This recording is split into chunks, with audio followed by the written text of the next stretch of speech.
Hi, my name is Angie Starrett, and I'm going to be talking to you about the changes in student motivation during online learning. They focus purely on online education. We're seeing online education grow at an exponential rate. So what's the problem? Why is so much research going into online education? For starters, the attrition rates are pretty high. The attrition rates are 10 to 20% higher for online classes. In fact, Kim and Frick cite a prediction that by 2019, 50% of high school courses will be offered online. So what is the study about? The study deals with factors that influence motivation before, during, and after self-directed e-learning. What makes self-directed e-learning different than just saying online learning? Self-directed e-learning refers to when the student takes complete initiative and responsibility for completing their course. Oftentimes, the student does not have access to peers and/or instructors. So why? In the hopes of being able to identify motivational factors, instructional designers can then go back to these online courses and make effective changes that will better foster or sustain motivation. So who does the study involve?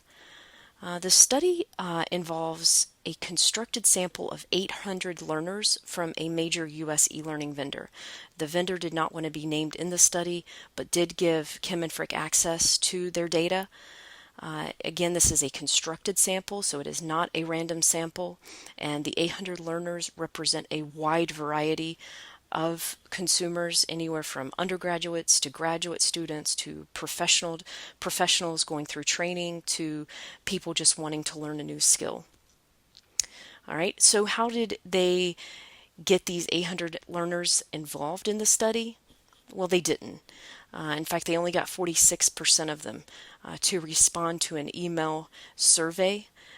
The survey involved 60 items, most of which were Likert scale questions, just trying to assess various aspects of motivation at the beginning, during, and end of the course, as well as perceived technology competence. So what best predicts motivation at the beginning of an SDL course? Well, age. Kim and Frick found that the older the learner was, typically the more motivated they were at the beginning. Secondly, they found relevance to be a significant predictor of motivation at the beginning. And then lastly, the learners reported technology competence. Now, again, keep in mind, of the 800 people in the sample, only 46% of them responded. All right, what best predicts motivation during the SDL course? Well, the motivation you show up with. So in other words, if you're motivated at the beginning, then typically that's a good predictor that you're going to be motivated during the course. And then also the perceived quality of instruction. And this certainly makes sense from a negative perspective. Even if you show up motivated, if you perceive the quality of instruction to be horrendous, then it makes sense that you're going to lose motivation along the way. Well, just like we saw in the last slide, motivation during the course ends up being our best predictor for a positive change in motivation. In other words, for those learners that their motivation actually grew along the way. And then the positive change in motivation ends up being our best predictor for learner satisfaction of the course itself. All right, so what's the drum roll? What's the big takeaway here? Motivation cultivates motivation. And to that, I say duh. Why? Because as educators, we know this. We see this every time we teach a class. So what's the takeaway for instructional design? Well, really the two words in the first principle here, relevant and useful, are the most important, and 2 through 8 fall from relevance and usefulness. When the learner feels the information or the material is relevant and useful to them or their goal, then they're typically going to show up motivated, and then we can incorporate real-world situations and scaffolding along the way to foster or sustain that motivation. So what are the limitations of the study?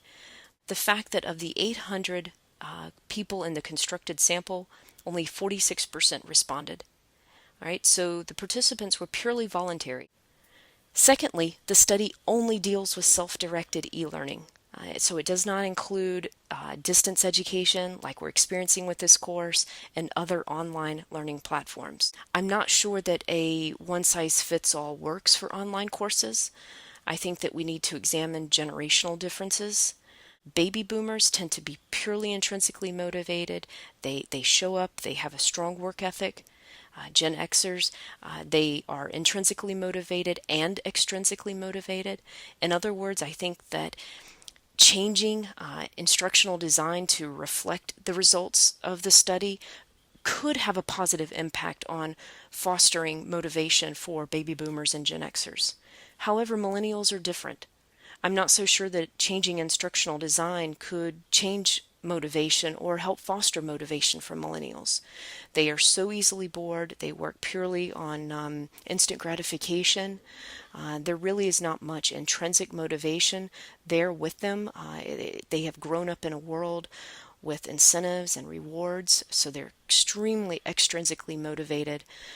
So again, I'm not sure how internal factors with the course could really affect the motivation of the millennials. All right, well, thank you very much, and I hope you've enjoyed.